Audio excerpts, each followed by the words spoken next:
মহামান্য হাইকোর্ট ডিভিশনের ডিভিশন বেঞ্চে একটা রুল ইস্যু হয়েছে এবং একটা রেস্ট্রেইনিং অর্ডার হয়েছে।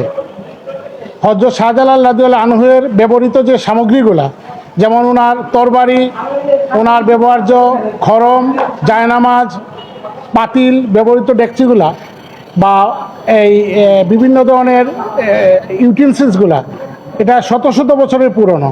এগুলা স্ক্যাটার্ড ওয়েতে বিভিন্ন জায়গায় ছড়ানো ছিটানো ছিল, বিভিন্ন লোকের কাছে ছিল। যারা শাহজালাল সাহেবের ভক্ত, যারা মাজার জিয়ারতে যেতেন, ওনারা প্রায়শই প্রশ্ন করতেন যে শাহজালাল সাহেবের তরবারি বা খড়ম বা জায়নামাজ আমরা কীভাবে দেখব। কিন্তু ভেরি আনফর্চুনেটলি এটা অনেক দিন থেকে এটা কেউ কোনোভাবে বিক্ষিপ্তভাবে থাকার কারণে কেউ দেখতে পেতেন না।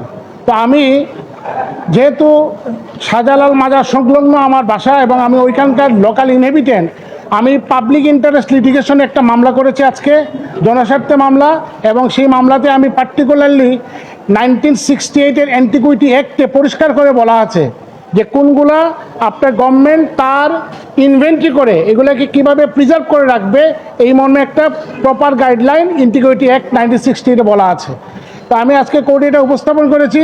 মহামান্য বিচারপতি রাজিকাল জলিল এবং আনোয়ারুল ইসলাম মহোদয় এটা রুল ইস্যু করেছেন কেন শাহজালাল সাহেবের ওই ব্যবহার্য সামগ্রীগুলা যথাযথভাবে সংরক্ষণে রাখা হবে না, এবং ওইগুলা কেন প্রপারলি 1968-এর অ্যান্টিকুইটি অ্যাক্টের আলোকে ওইগুলাকে একটা ইনভেন্টরি করা হবে না, কেন একটা অ্যাডভাইজারি কমিটি করা হবে না, এবং একই সাথে একটা নিষেধাজ্ঞা দিয়েছেন যে সামগ্রী যে অবস্থায় রেসপন্ডেন্ট 1 to 6 যাদের কাছে এইগুলো রক্ষিত আছে, যেমন ওনার খড়ম, তরবারি, জায়নামাজ, পাতিল, বিভিন্ন জিনিস, এগুলো যেন যথাযথভাবে সংরক্ষণ থাকে এবং এইগুলো যেন কোনো অবস্থাতেই স্থানান্তরিত না হয় এবং থার্ড পার্টি কারোর কাছেই যেন এটা ট্রান্সফার না হয়, এই মর্মে একটা ইনজাংশন অর্ডার আজকে দিয়েছেন।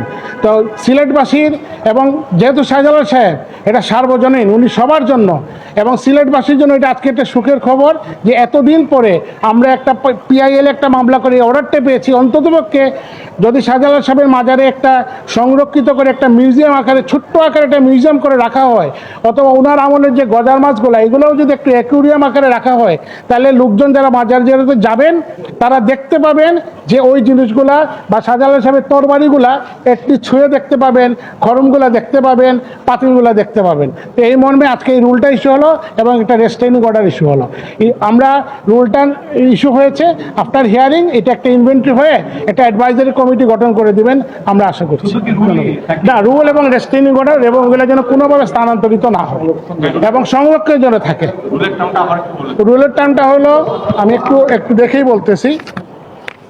রুলের টার্মটা হলো যে অ্যান্টিকুইটি অ্যাক্টের আলোকে ওনার শাহজালাল সাহেবের ব্যবহৃত সামগ্রীগুলোকে কেন প্রিজার্ভেশন বা যথাযথ নিরাপদভাবে রাখা হবে না, এই আলোকে একটা রুল ইস্যু হয়েছে অ্যাজ পার দি অ্যান্টিকুইটি অ্যাক্ট 1968। আর অন্তর্বর্তী আদেশটা হলো যে ওনার ব্যবহার্য সামগ্রী যে অবস্থা যার কাছে রক্ষিত আছে, এটা অ্যাডভাইজারি কমিটি পূর্ণাঙ্গ না হওয়া পর্যন্ত এগুলোর জন্য সংরক্ষণে রাখতে হবে এবং এগুলোর জন্য কোনো অবস্থাতেই স্থানান্তরিত না হয়।